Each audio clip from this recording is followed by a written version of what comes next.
In the quiet, picturesque town of Cedar Grove, the gruesome murder of Henry Callahan sent shockwaves through the community. What appeared to be a peaceful, close-knit suburban enclave was shattered by a crime of passion and betrayal that revealed the dark underbelly of seemingly idyllic lives. August 2015. At the heart of this turmoil were the Callahans. Henry, a 50-year-old real estate mogul, known for his charisma and business acumen, and his wife Clara, a 48-year-old boutique owner with a flair for fashion and a magnetic personality, had been pillars of the community for over 15 years. Their marriage was perfect, almost too perfect, and this was how the entire community perceived them. They were close friends with their next-door neighbors, the Parkers. Simon, a university professor, and his wife Emily, a landscape architect. They had recently moved to Cedar Grove with their 21-year-old son Jerry to escape the urban chaos and seek a quieter life. These neighbors never knew that their lives were about to turn around for the worst. In fact, this is putting it lightly.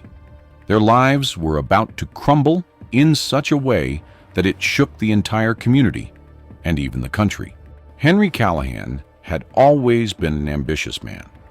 He was born to a middle-class family in Detroit, and with sheer willpower and intelligence, clawed his way up through the real estate industry with a combination of charm and relentless drive. By his early 40s, he had built his real estate empire, his name synonymous with success, and he was the sort of man that everyone wanted to relate with.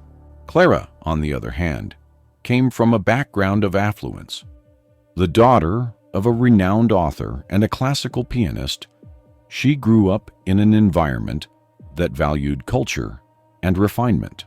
Clara had studied art history at college, dreaming of curating in a museum. But she decided to hold it off because her boyfriend then wanted them to settle down. But along the lines, he left her for another woman. She was heartbroken and lost all the will to further her dream of a museum. Then she met Henry, and they kicked off instantly and decided to get married. That was when something happened. 2 years into their marriage, she took in. The family was so happy, and Clara herself was super excited about this. Henry was taking more time away from work to take care of her, and their family was the very definition of happiness. Sadly, things changed when tragically their child born premature did not survive, and Clara's subsequent efforts to conceive had been unsuccessful. Let's go back a bit to how they met. Their paths crossed at a charity auction in 2000. Henry, already successful, but lacking in personal connections, was immediately captivated by Clara's elegance and grace. Clara, a former model who had endured a difficult relationship and a heartbreak, saw in Henry a chance to rebuild her life. He offered her emotional support and financial stability. Their courtship was swift and passionate, leading to a grand wedding. The ceremony was lavish, held in a historic mansion with silk drapes, crystal chandeliers, and a garden filled with thousands of roses. Clara wore a designer gown, while Henry looked like a distinguished businessman. The early years of their marriage were blissful. Henry's career soared, earning him wealth and accolades. He became a partner at his firm, known for his success. Clara found solace in opening a boutique, her sanctuary, where she could channel her creativity and passion for fashion. The boutique thrived, becoming popular among the town's elite, and gave Clara a sense of purpose. As the years passed, their perfect life began to dull. Henry's work demanded more time, with late nights at the office and frequent business trips. The once inseparable couple drifted apart.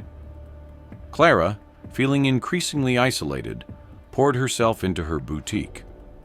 She expanded her business, hosted events, and sought to fill the void with her work. The loss of their child was a turning point.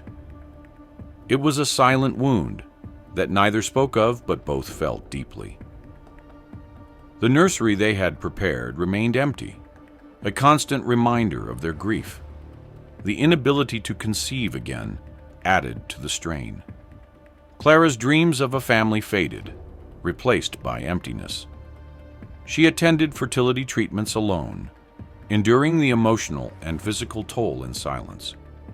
Henry, though supportive, buried himself in work, unable to confront the shared pain.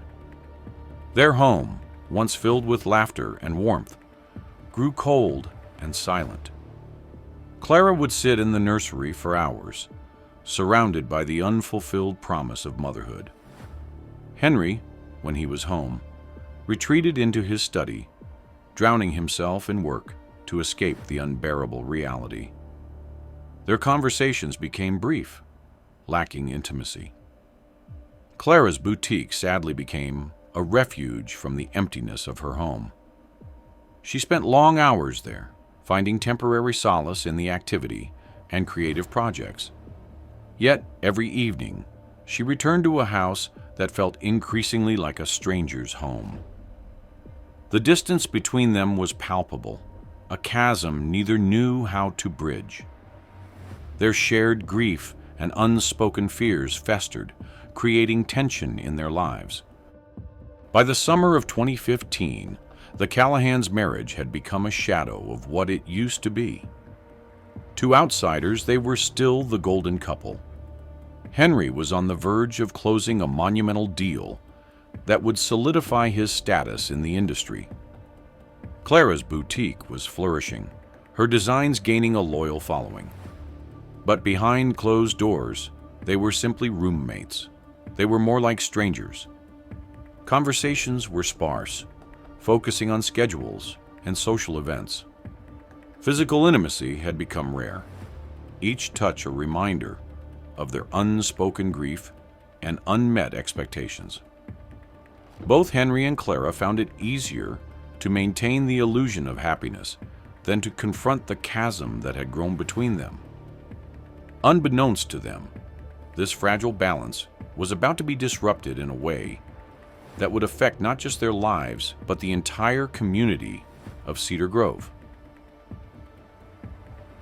The Parkers had moved into the house next door to the Callahans in early 2011, seeking a fresh start.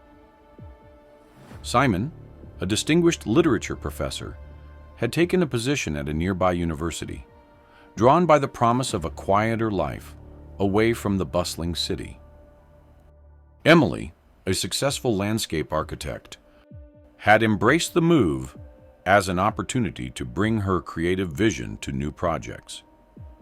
Their son Jerry, a college junior studying environmental science, was spending the summer at home, working on a local conservation project. The Parkers quickly became known for their warmth and intelligence, fitting seamlessly into the chill vibe of Cedar Grove. Simon's engaging lectures at the university earned him respect, while Emily's stunning garden designs became the talk of the neighborhood. Emily, though initially reluctant about the move, found herself enjoying the tranquility and natural beauty of their new home. It was during a neighborhood block party in late June that Jerry Parker first saw Clara Callahan in a new light. The Callahans were hosting the event, and Henry was, as usual, the center of attention, discussing his latest business ventures. Clara, feeling out of place among the crowd, had retreated to the patio to get some fresh air. Jerry, seeking a break from socializing, happened to wander outside at the same moment. Their eyes met, and Jerry offered Clara a tentative smile. They struck up a conversation about gardening, a topic Clara had recently taken an interest in to fill her lonely days. Jerry, with his knowledge of environmental science, shared tips and suggestions, and a bond began to form. Over the next few weeks, Clara and Jerry found reasons to spend time together. Clara invited Jerry to help with her garden, and Jerry was glad for the chance to apply his studies practically. As you would or wouldn't expect, their first kiss happened one rainy afternoon in early July. Jerry had come over to discuss a new garden layout, and as they worked, a sudden downpour forced them to seek shelter in the Callahans' sunroom. As they stood by the window watching the rain, an unspoken tension filled the air. Clara, feeling a connection she hadn't felt in years, leaned in and kissed Jerry. For Jerry, the kiss was a revelation, a mix of excitement and fear. Despite the complexity of their feelings, they found themselves drawn together, their interactions growing more frequent and intense. They were careful, aware of the risks. Their meetings were discreet, often in Clara's boutique or secluded spots around town. Yet as the summer progressed, maintaining their secret became increasingly difficult. They almost got caught several times. Close calls and near discoveries heightened their anxiety, but the intensity of their emotions kept them coming back. Clara felt a resurgence of joy and passion, and to be honest, this was something totally different from her life with Henry. Jerry, captivated by Clara's sophistication and the thrill of their forbidden relationship, found himself developing genuine feelings and falling deeper and deeper for the older married woman. On August 10th, 2015, Cedar Grove awoke to another blistering summer day. For Henry Callahan, it was a pivotal day. He had this very crucial meeting that could secure his largest deal yet. He left early, leaving Clara in bed, lost in her thoughts. Clara, knowing Henry would be gone all day, sent a text to Jerry, asking him to come over in the afternoon. At this point, Jerry was growing increasingly uncomfortable with his feelings for Clara. He loved the woman, but this love just didn't make any sense at all. Jerry then decided that it was about time he ended this, and saw the message as an opportunity to confront his feelings. He replied, agreeing to meet. The day dragged on for both of them. Clara went through the motions at her boutique, distracted and anxious. Jerry, working on his conservation project, found it hard to focus. At 1:30 p.m., Jerry made his way to the Callahan house, his heart pounding. Clara welcomed him with a nervous smile, leading him to the sunroom where they had first kissed. Jerry began to speak, but Clara, misinterpreting his hesitation, silenced him with a kiss. Despite their misgivings, they gave in to the moment, their need for each other overwhelming their doubts. Meanwhile, across town, Henry Callahan was in his office, his frustration mounting.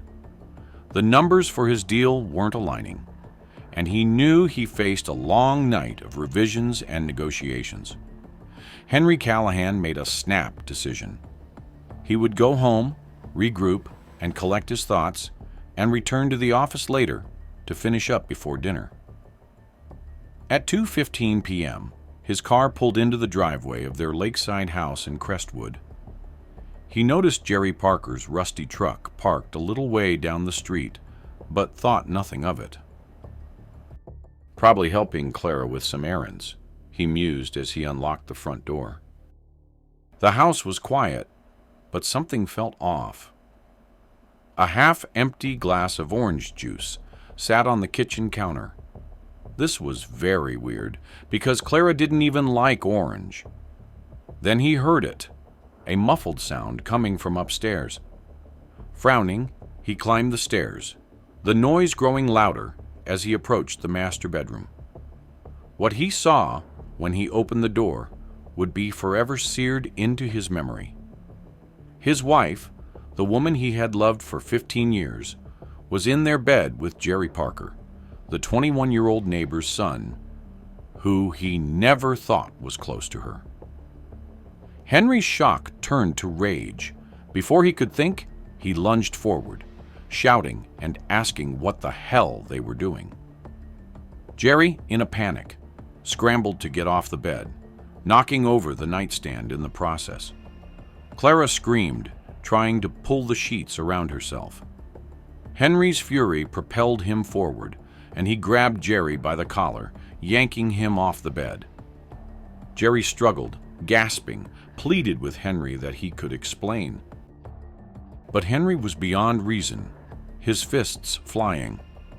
In the chaos, Jerry's hand found the heavy lamp on the bedside table. Desperation driving him, he swung it wildly. The lamp connected with Henry's head with a sickening thud. Henry staggered, his eyes wide with shock and betrayal, before collapsing to the floor. The room fell into a haunting silence. Clara's scream pierced the quiet as she scrambled to cover herself and process what had just happened. Blood pooled rapidly around Henry's motionless form. Jerry dropped the lamp, his hands trembling, horror and disbelief etched on his face. He looked at Clara, his voice barely a whisper. "What have we done?" Clara, her voice shaking but determined, insisted they hide the body. She told Jerry that she can't let him go to jail. And when she said this, her eyes were wild with fear. Jerry nodded numbly. They quickly dressed, their minds racing with panic and fear. They wrapped Henry's body in a sheet, struggling under its weight as they carried it down the stairs. The task was grueling, each step filled with dread and regret. They finally managed to heave Henry's body into the bed of Jerry's truck, panting from the exertion. Clara drove Henry's car to a nearby parking lot, leaving it there to make it look like he had gone out. She then returned home, where she and Jerry began the grim task of cleaning up the blood. Every swipe of the cloth felt like a betrayal, the scent of bleach mingling with their guilt. The master bedroom, once a sanctuary, now felt like a crime scene. For 2 days, Clara and Jerry avoided each other, the weight of their secret pressing down on them. Clara answered calls from Henry's office, telling his colleagues that he was away on a business trip. But when Henry failed to show up for a critical meeting, his office sent someone to the house to check on him. The HR manager stood at the door, suspicion clouding his eyes as he asked why she hadn't filed a missing person report. Clara, her heart pounding, tried to stay calm, lying that she thought he was on a business trip. To deflect a suspicion, she called the police right then and there. The police arrived quickly, their presence adding to the tension. They began investigating and questioning Clara, who struggled to maintain her composure. Meanwhile, Jerry was back at school, consumed by guilt and fear. He had cut off communication with Clara, and they had agreed not to speak until the situation calmed down. Detective Laura Mitchell was assigned to the case. A seasoned investigator with a sharp mind, she immediately sensed something was off. She started with routine questions, but quickly delved deeper. Clara's story was full of holes, and her nervousness was palpable. Mitchell's keen eyes missed nothing, noting every tremor in Clara's voice and every inconsistency in her account.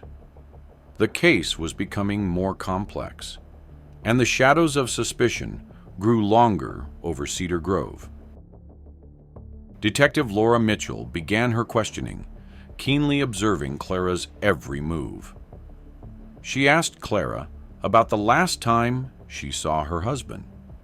Clara, trying to sound convincing, claimed he had left for a business trip on Monday morning. When pressed for details about the trip, Clara shook her head, stating that he often didn't mention his destinations, as it was part of his job.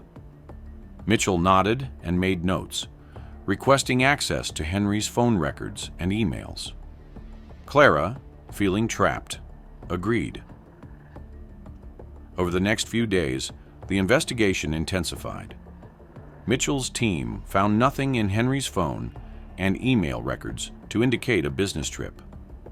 Neighbors mentioned seeing Jerry's truck at the Callahan house the day Henry disappeared, prompting Mitchell to return to Clara.